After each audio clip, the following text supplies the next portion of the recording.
Discuss about the important rules of the English grammar. English ग्रामरचे काही important rules आहेत जे आपल्याला स्पॉटिंग एरियरमध्ये उपयोगी येऊ शकतात. त्याच्याबद्दल डिस्कस करतो. त्यातला पहिला आहे रूल नंबर वन. एक सेकंड. रूल नंबर 1 काय सांगतो? सिंग्युलर नाऊनसोबत सिंग्युलर वर्ब वापरतात, प्ल्युरल नाऊनसोबत प्ल्युरल वर्ब वापरतात. सिंग्युलर नाऊनसोबत सिंग्युलर वर्ब वापरतात, प्ल्युरल नाऊनसोबत प्ल्युरल वर्ब वापरतात. मग सिंग्युलर नाऊन कोणते कोणते जे सोपे आपण म्हणू शकतो? सिंग्युलर नाऊनमध्ये कोण कोण येतं? He, she, it, everyone, someone, no one, something, someone, one, each every येणार नाही. हां, वन हे कोण झाले? सिंग्युलर नाऊन झाले. मग सिंग्युलर वर्ब कोणते आहेत? मग सिंग्युलर वर्बमध्ये लक्षात ठेवायचं इज आहे, वॉज आहे, हॅज आहे, डज आहे. ठीक आहे. आणि V1ला यस किंवा ES प्रत्यय असतो. ES प्रत्यय असतो. म्हणजे प्लेज असेल, हे सिंग्युलर आहे. कम्स असेल. ठीक आहे. नंतर अजून आपण म्हणू शकतो गोज असेल, ETC. हे सगळे काय सिंग्युलर वर्ब आहेत. नेक्स्ट पॉईंट येतो सिंग्युलर नाऊनसोबत सिंग्युलर वर्ब, प्ल्युरल नाऊनसोबत प्ल्युरल वर्ब. मग प्ल्युरल वर्ब कोणते आहे? मग प्ल्युरल वर्बमध्ये लक्षात ठेवायचं प्ल्युरल सब्जेक्टमध्ये लक्षात ठेवायचे. प्ल्युरल सब्जेक्ट लक्षात ठेवायचे कोणते आहेत? प्ल्युरल सब्जेक्ट हे यू, वी आणि दे. आणि यांच्यासोबत प्ल्युरल वर्ब कोणते येणार? तर यांच्याबरोबर येणार आर, वेअर, हॅव, डू आणि फक्त V1 येणार. म्हणजे प्ले येणार, गो येणार. ठीक आहे. त्याला एक्स्ट्रा काय लागणार नाही, कम येणार. एक्स्ट्रा काय लागणार नाही. मग पहिला नियम आहे म्हणजेच काय? यू सोबत आरच येणार. यू सोबत इज वगैरे, इज वॉज वगैरे येणार नाही. आणि ते एक्सेप्शन येतं आय सोबत काय काय येतं ते लक्षात ठेवायचं. आय सोबत यम येतं, वॉज येतं, डू येतं आणि हॅव येतं. हॅव हे एक्स्ट्रा येतं, हॅज येत नाही, हॅव येतं. ठीक आहे. दुसरा रूल काय म्हणतो बघा? दुसरा रूल, सेकंड रूल महत्त्वाचा आहे. सेकंड रूल काय सांगतो? काही वर्ब असे आहेत लाईक आयदर ऑर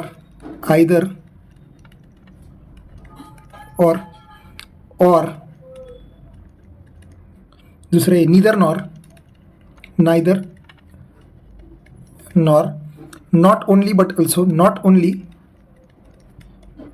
अल्सो. हे जे चार काय म्हणतो त्याला, हे जर चार जसं म्हणजे कंजंक्शन जर सेंटेन्समध्ये आले, जोडणारी वाक्यांना जोडण्यासाठी हे जे चार वापरले गेले कंजंक्शन्स, तर हे आल्यानंतर जे वर्ब येणार आहे, वर्ब हे सेकंड सब्जेक्टनुसार येणार आहे. म्हणजे नॉर नंतर, ऑर नंतर किंवा सेकंड ऑर नंतर, बट ऑल्सो नंतर येणारा जो सब्जेक्ट आहे त्याच्यानुसार वर्ब असणार आहे. म्हणजे हे जे वर्ब आपण घेतो ते सेकंड सब्जेक्टनुसार घेतो. सेकंड सब्जेक्टनुसार वर्ब घ्यावा.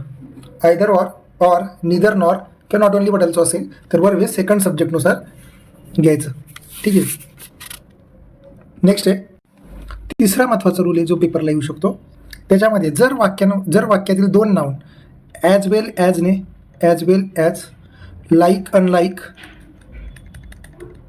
बटने, बिसाइड्सने, बिसाइड्समध्ये शेजारी असतं, एक्सक्लुडिंगने, including, except and not, along with वाले सगळे, along with, together with, accompanied by, यांनी जर दोन नाऊन जोडलेले असतील या शब्दांनी, as well as, like, unlike, but, besides, excluding, including, except and not, along with, together with, accompanied by, यांनी जर दोन नाऊन जोडले असेल तर वर्ब हे पहिल्या सब्जेक्टनुसार येतं. वर्ब हे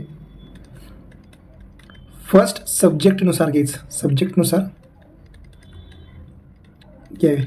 चारच लक्षात ठेवायचं. ऑरचं असलं काय किंवा नॉट ओनली बट ऑल्सो असलं काय, सेकंड वर्ब बघायचं.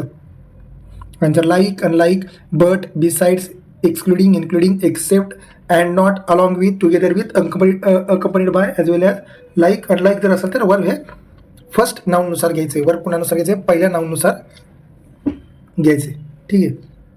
जर वाक्यातील दोन नाउन, फोर्थ रूल, वाक्यातील दोन नाऊन म्हणजे नाऊन 1 आहे आणि हे नाऊन 2 आहे, हे जर ॲडने जोडलं असेल, कशाने जोडलं असेल, ॲडने जोडलं असतील, आणि याच्यातून जर आपल्याला एकत्रपणा दिसत असेल, एकत्रितपणा म्हणजे काय, डाळ आणि रोटी जेवण आहे, ठीक आहे, डान्स आणि म्युझिक एकत्र आहे, सोडा आणि विस्की एकत्र आहे बघा, rice and curry, horse and carriage, ठीक आहे, honour and glory, bread and butter, slow and steady, असे शब्द असतील तरी अशा वेळेस सिंग्युलर वर्ब घ्यायचं. आणि दोन वेगवेगळे शब्द नाऊन असतील, पॉवर्टी अँड डेव्हलपमेंट वेगवेगळे आहेत, वॉटर अँड फायर, आग आणि पाणी वेगळे, टाईम आणि टाईड हे दोन्ही वेगळे आहेत. जर आपल्याला डिवाइड वाटत असेल, डिवाइड सेन्स असेल, वेगवेगळं असेल, तर त्यावेळेस प्लुरल वर्ब वापरायचं, प्लुरल वर्ब वापरायचं. हे झाले 4 महत्त्वाचे नियम. सिंग्युलर नाऊनसोबत सिंग्युलर वर्ब, प्लुरल नाऊनसोबत plural verb, either or neither nor not only but also सोबत सेकंड सब्जेक्ट घ्यायचं, सेकंड सब्जेक्टनुसार वर्ब येणार. नंतर लाईक प्रिपोजिशन्स, कंजंक्शन नाही sorry, preposition likes as well as like and like, but, besides, excluding, including, except and not, along with, together with, in a company of, accompanied bye, यांच्यासोबत असे काही शब्द आले की ते वर्ब हे पहिल्या नाऊननुसार घ्यायचे. लक्षात ठेवायचे. इच अँड एव्हरीनुसार जर 5वा इच अँड एव्हरी याने जर 2 नाऊन जोडले असतील, N1 आणि N2 जोडला असेल, तर सिंग्युलर वर्ब घ्यायचे. कोणतं वर्ब घ्यायचे? Singular verb. म्हणजे इच आणि एव्हरीच्या वाक्यात फक्त एसव्हीच येणार आहे, दुसरं काही येणार नाही, सिंग्युलर वर्बच येणार आहे. नंतर नेक्स्ट रूल आहे 6वा रूल, हा पण महत्त्वाचा रूल आहे. याच्यामध्ये जे शब्द 1 वाले आहेत किंवा जे शब्द बॉडीवाले आहेत, एव्हरीबडी, समबडी, एनीबडी, नोबडी, जे शब्द थिंगवाले आहेत, समथिंग, एनिथिंग, नथिंग, एव्हरीथिंग, किंवा आणि जे शब्द इच आहे, आयदरवाले आहेत, नीदरवाले आहेत, ननवाले आहेत किंवा एनीवाले आहेत, ज्याच्या शेवटी 1 आहे, बॉडी आहे, एव्हरीबडी, बडी म्हणतो आपण, खरं थिंग म्हणतो, इच, इदर, निदर, नन, एनी असे शब्द आहेत. यांच्यासोबत लक्षात ठेवायचं, यांच्यासोबत ऑलवेज सिंग्युलर वर्ब किंवा सिंग्युलर प्रोनाऊनच घेतं. सिंग्युलर वर्ब किंवा सिंग्युलर प्रोनाऊनच येणार यांच्यासोबत, अशा शब्दांसोबत, ठीक आहे. पण इथं एक लक्षात ठेवायचं, हे जे शब्द आहेत हे जर वाक्यात दिसले तर आपल्याला वाक्यात सिंग्युलर वर्बमध्ये काय दिसू शकतं? वॉज दिसू शकतं, इज दिसू शकतं, एम पण दिसू शकतं, ठीक आहे. असे सिंग्युलर दिसणारे हॅज दिसू शकतं, डज दिसू शकतं, ठीक आहे, डज दिसणारे, डू पण दिसू शकतं, राईट, डू डज नाही, सॉरी डू नाही दिसणार, सॉरी डू नाही येणार, ठीक आहे. असे सिंग्युलर वर्ब येतील. 7वा रूल बघा काय, 7वा रूल, जर एखाद्या वाक्यात 1 ऑफ हा शब्द असेल, कोण असेल? 1 ऑफ, तर या 1 ऑफ सोबत ऑलवेज लक्षात ठेवायचं, या 1 ऑफ सोबत प्लुरल नाऊन येणार आहे आणि त्याच्या पुढं सिंग्युलर वर्ब येणार आहे. काय येणार आहे? सिंग्युलर वर्ब येणार आहे. सिंग्युलर वर्ब म्हणजे 1 ऑफच्या वाक्यात सिंग्युलर वर्ब येतं, 1 ऑफच्या वाक्यात सिंग्युलर वर्ब येतं. पण 1 ऑफ नंतरचा जो शब्द आहे तो कसा असणार आहे? प्लुरल नाऊन असणार आहे, ठीक आहे. नेक्स्ट आहे 7वा नंतर 8वा रूल आहे. 8वा रूल आहे, जर वाक्याच्या सुरुवातीला ऑल असेल, सम असेल किंवा एनी असेल, ऑल, सम आणि एनी असेल आणि त्याच्या पुढे इथं 2 कंडिशन लक्षात ठेवायच्यात. जर त्याच्या पुढं, सॉरी पेन चेंज करूया, हां, जर त्याच्या पुढं ऑल, सम, एनीच्या पुढं जर प्लुरल नाऊन असेल, तर प्लुरल सब्जेक्ट घ्यायचा आहे, सॉरी प्लुरल वर्ब घ्यायचं आहे. आणि याच्यासोबत जर अनकाउंटेबल नाऊन असेल, वॉटर येऊ शकतं, तर सिंग्युलर वर्ब घ्यायचे. कोणतं वर्ब घ्यायचे? सिंग्युलर वर्ब घ्यायचे, ठीक आहे.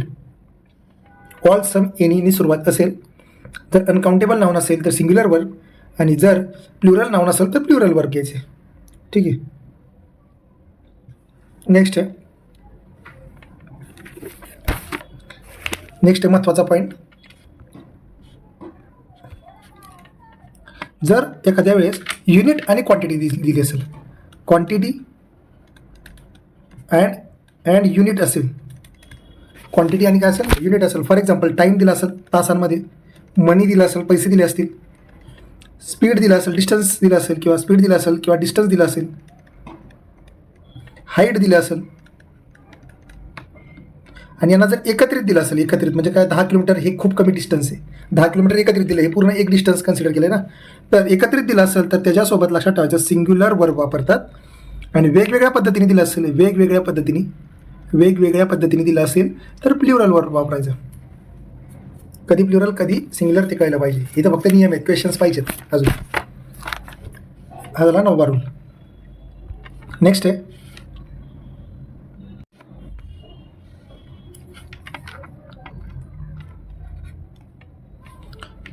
10वा रूल. ठीक आहे, 10वा रूल. आता या 10व्या रूलमध्ये काही सोपे सोपे पॉईंट पाहिजेत. अ नंबर ऑफ काय, मेनी काय, a large number of, a great और गुड नंबर ऑफ असेल किंवा सर्टन शब्द असेल तर काय करायचं आहे.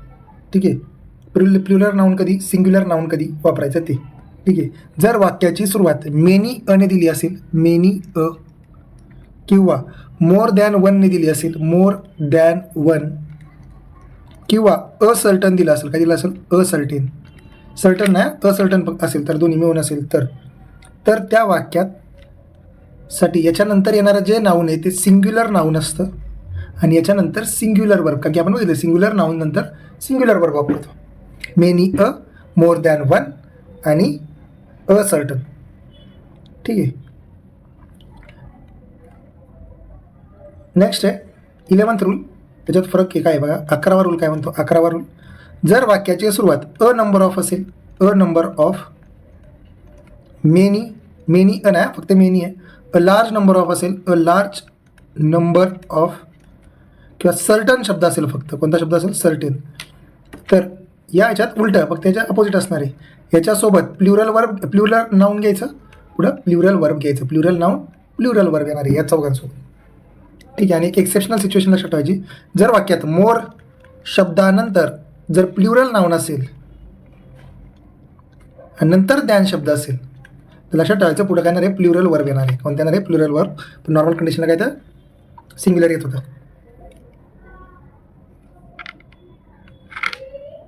ठीक आहे,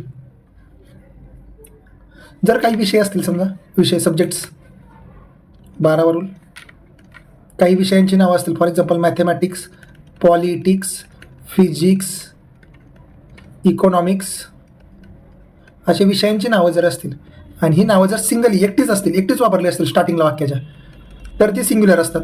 ती कोण असतात, सिंग्युलर. त्यासोबत सिंग्युलर वर्ब वापरायचं, त्यासोबत काय वापरायचं, सिंग्युलर वर्ब. पण ह्याच्यासोबत जर मालकी दाखवली, म्हणजे याच्यासोबत जर माय शब्द वापरला, हिज शब्द वापरला, हर शब्द वापरला, अवर शब्द वापरला, युअर शब्द वापरला, तर मालकी दाखवल्या का त्याच्यासोबत प्ल्युरल वर्ब वापरावं. कोणतं वर्ब वापरायचं, प्ल्युरल वर्ब वापरायचं. ठीक आहे, याच्यातून जवळजवळ PYQL गोष्टी येतात, त्यामुळे ते महत्त्वाचे पॉईंट. ठीक आहे, काही शब्द आहेत आता महत्त्वाचे, त्याच्याबद्दल पण पाहिजे. म्हणजे काही शब्द सिंग्युलर आणि प्ल्युरल नाऊन म्हणून ते दोन्ही सेमच असतात, त्यात काही चेंज होत नाहीत. आता काही नाऊन बघतोय आपण जे ऑलरेडी प्ल्युरल आहेत, ज्याला काही चेंज करायची गरज नाही. म्हणजे 13वा नियम लास्टवाला, आजचं लास्ट बघूयात आपण. लाईक काही शब्द असेल, for example people, police, children, poultry, gentry, peasantry किंवा पिजंट्री म्हणतो त्याला आपण खरं, नंतर क्लर्जी, वर्मिन, कॅटल, हे जे शब्द आहेत, या शब्दांना जर नीट बघितलं, कॅटल असेल, या शब्दांचं परत प्ल्युरल करू नये. या शब्दांचं परत काय करायचं नाही, यांचं परत प्ल्युरल नाऊन करू नये. याला यस वगैरे जोडू नये. यस लावायचा नाही, यस लावायचा नाही, हे लक्षात ठेवायचं, नाही लावायचा. मग हे ऑलरेडी कोण येते, ऑलरेडी प्ल्युरल आहेत, ऑलरेडी कोण येते, प्ल्युरल आहेत. याचा सिंग्युलर पण करता येत नाही, याचा सिंग्युलर पण करता येत नाही. देवरफॉर यांच्यासोबत काय वापरणार आहे, यांच्यासोबत प्ल्युरल वर्बच येणार आहे. मग पोलीस आर म्हणणार, पोलीस इज नाही म्हणणार, पीपल आर म्हणणार, पीपल इज म्हणता येणार नाही. ठीक आहे, हे झाले 13 नियम झाले आत्तापर्यंत. People, police, children, poultry, gentry, peasantry, clergy, vermin, cattle हे ऑलरेडी प्ल्युरल आहेत. याच्यासोबत प्ल्युरल वर्बच येणार आहे, याला सिंग्युलर करायचं नाही. ठीक, मग झालं 13. नंतर नेक्स्ट नियम आहे 14वा नियम, 14th काय आहे, 14th रूल बघूया आता. काही शब्द जे आहेत ज्यांचं singular noun and plural noun सेमच वाटतं. आधीचा पॉईंट काय बघितला, फक्त प्ल्युरल असणार आहे, फक्त प्ल्युरल नाऊन असणार आहे. जे सिंग्युलरी पण सेम दिसत आहेत, म्हणजे स्पेलिंग वगैरे दिसत, म्हणजे स्पेलिंग सेम असणार आहे. फॉर एक्झाम्पल शिप हा शब्द बघा, शिप, याचं शिप्स करता येत नाही, याला शिप्स करू नये. ठीक आहे, शिप्स करायचं नाही. नंतर आहे डिअर, डिअर्स करायचं नाही. नंतर आहे स्वाईन, स्वाईन्स करायचं नाही. ठीक आहे, नंतर आहे सेरीज, सॅल्मन फिशचे, सॅल्मन फिश म्हणतो आपण, सॅल्मन फिश. ठीक आहे, फिश हा शब्द पण फिशेस करायचं नाही, फिशेस हा चुकीचा शब्द होतो. ठीक आहे, नंतर आहे इनिंग्स, इनिंग शब्द करायचा नाही, इनिंग्स हा एकत्रित शब्द आहे. नंतर आहे गॅलोज, नंतर आहे मीन्स, हेडक्वार्टर्स, एअरक्राफ्ट, हॉवेअरक्राफ्ट. याला यस जोडायचं नाही आहे, हे ऑलरेडी सिंग्युलर आणि प्लुरलमध्ये सेमच वापरतात. ठीक आहे, म्हणजे हे जे स्पेलिंग आहे हे दोन्ही अर्थी सेमच असणार आहे. म्हणजे याच्यासोबत प्लुरल नाऊन पण येऊ शकतं, प्लुरल वर्ब पण येऊ शकतं, किंवा सिंग्युलर वर्ब पण येऊ शकतं. कशासोबत? या शब्दांसोबत. ठीक आहे, नेक्स्ट रूल आहे काही अनकाउंटेबल नाउन्स. 15th रूल महत्त्वाचा रूल आहे. काही अनकाउंटेबल नाउन आहेत जे सिंग्युलर आहेत, जे ऑलवेज कोण आहेत? सिंग्युलर, ऑलवेज सिंग्युलर असणारी काही नावं आहेत, पण ते कशामध्ये मोजतो आपण? Uncountable noun. फॉर एक्झाम्पल, आता हा महत्त्वाचा पॉईंट, याच्यावरती खूप वेळा प्रश्न असतो. पहिला शब्द आहे फर्निचर. फर्निचर हा शब्द फक्त सिंग्युलरच आहे, त्याच्यात प्लुरल करायच्या नादात जायचं नाही. म्हणजे फर्निचर्स हा शब्द चुकीचा आहे. या फर्निचर ज्या वाक्यात आहे त्या वाक्यात वेअर शब्द नसणारे, आर शब्द नसणारे, आर वेअर, किंवा प्लुरल वर्ब नसणारे. काय नसणारे? प्लुरल वर्ब नसणारे. मग फर्निचर शब्द आहे, लगेज शब्द आहे, नंतर इक्विपमेंट आहे. Furniture, luggage, equipment, jewellery. नंतर आहे पोएट्री आहे, पोल्ट्री नाही, poetry. Machinery, scenery, information, advice हा शब्द एक येतो, ॲडवाइस. नंतर नॉलेज, नंतर बॅगेजेस किंवा नॉलेजेस किंवा ॲडवाइजेस असे शब्द वापरायचे नाहीत. नंतर आहे हेअर, बॅगेजेस बॅगेजेस वापरायचं नाही. नंतर आहे हेअर, न्यूज, चॉक्स वगैरे वापरायचं नाही. मनीज हा शब्द वापरायचा नाही याच्यासोबत, फक्त मनीज. क्रॉकरी. नंतर आहे हार्डवेअर, एज्युकेशन. हे जे शब्द आहेत हे ऑलवेज सिंग्युलर आहेत, म्हणजे याच्यासोबत काय वापरणार आहे? फक्त सिंग्युलर वर्बच वापरणार आहेत. याचं प्लुरल करायचं नाही, म्हणजे याचं प्लुरल नाऊन करायचं नाही, म्हणजे याला यस जोडायचं नाही. फर्निचर्स, लगेजेस असं काय वापरायचं नाही. याला सिंग्युलर वर्ब, फक्त याच्यासोबत सिंग्युलर वर्ब. म्हणजे याच्यात आणि याच्यात फरक काय होता? ह्या दोघांमध्ये फरक काय होता? याच्यात इथं फक्त काय लक्षात ठेवलं होतं, हे ऑलरेडी प्लुरल होते, याच्यासोबत PV येत होतं, याच्यासोबत SV येणार आहे. हाच मेन महत्त्वाचा फरक आहे दोघांमध्ये. ठीक आहे, हे झाले 15 नियम.